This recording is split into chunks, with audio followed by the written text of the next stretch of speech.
Cap 26 here, just do tips, sinkers, and hobbies. And we have the 1322 here, and we're going to adjust the spring on it.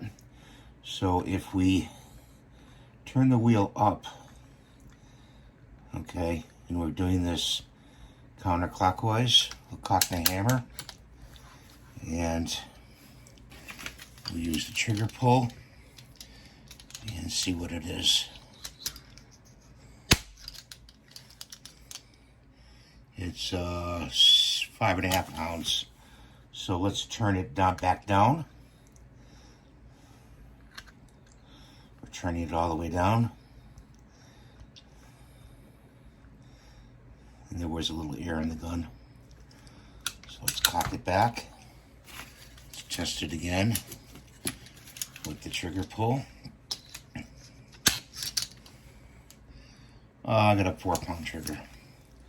That's about good, 4 pounds. I mean, you could compress the spring if you want more to make it shorter, but I don't recommend it.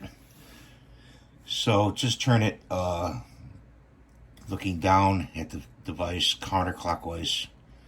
No, clockwise actually, I'm sorry. Clockwise down the device, and you get a 4-pound trigger. Thanks for watching. Have a nice day. And please rate and subscribe. We'll see you in the next video. Bye for now.